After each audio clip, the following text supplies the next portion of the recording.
I love this one. Somebody asked a question right here. It says, and it's always a nigga with an explanation. Listen to this.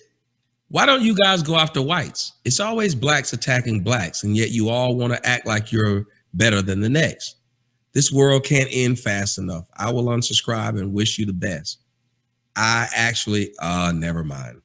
Somebody named April Lombada responds to him and said, I see it like in slavery.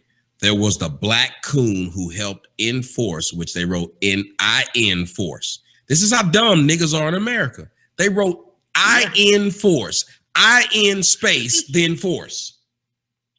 Who helped enforce white supremacy. Not all black people are pro-black or deserve respect. Tommy is one of those disgusting self-haters who should be fought against just as any racist white person. Peace. My name is Javen Bullets, and I had to touch on this today. Somebody sent me this clip.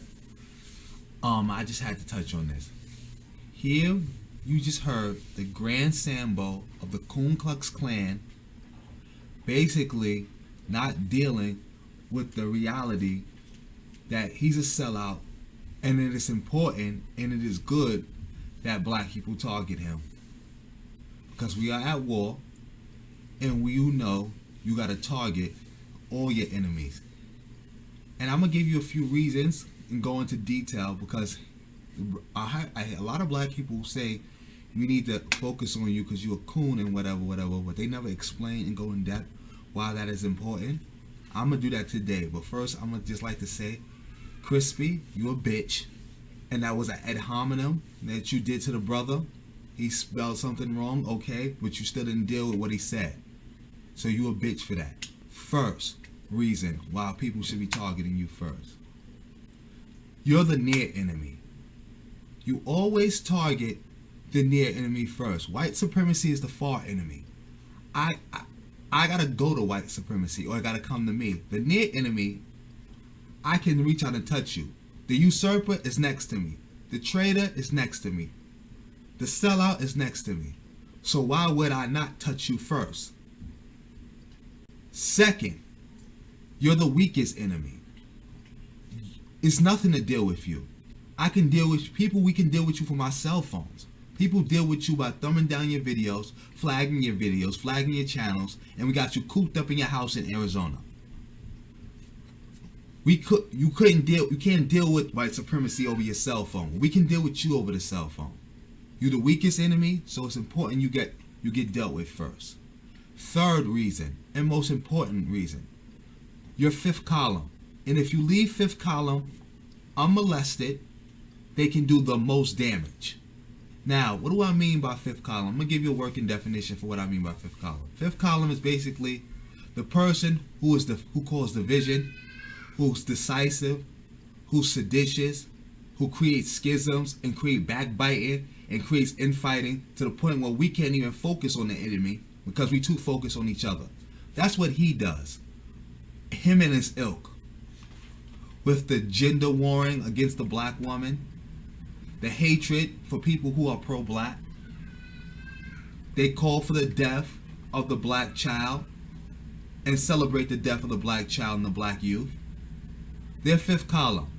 And everybody knows you deal with fifth column. You don't let seditious people just run amok, because they can do the most damage. This is why the United States of America has had passed multiple sedition acts. This is why a piece of shit cracker Winston Churchill, the first thing he did during World War II, when they got the authorization to go to war with the Nazis, is deal with the fifth column in Britain. He didn't leave them alone and say, I'm gonna go fight the Nazis and leave these guys alone. He dealt with them first because they can do the most damage. Hell, look at the Spanish Civil War, where the term fifth column even comes from.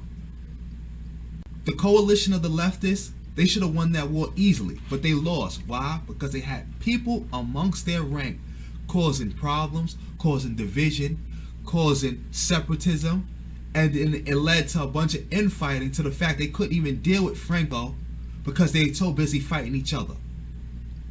So that's why you got to get dealt with first, because you're an enemy, you're a bad person, And we have allowed you to grow from a fifth column into a fifth legion. And if we don't deal with you now, you're going to grow into a fifth front. And then we're not going to be able to deal with you because you're already calling for people to be openly anti-black.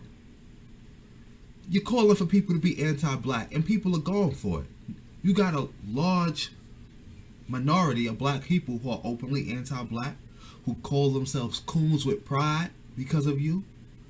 And we got to deal with that. We can't allow that to get any bigger, because we allow that to get any bigger, plus dealing with white supremacy, we're finished. So that's why you got to get dealt with. And that's why it's important and it's good. And I'm proud of all the black people out there, all the pro-blacks out there, who constantly stay focused on you and deal with you and bash you and attack you. Keep doing that. That's a good job. And do that to the others. That's a good job. And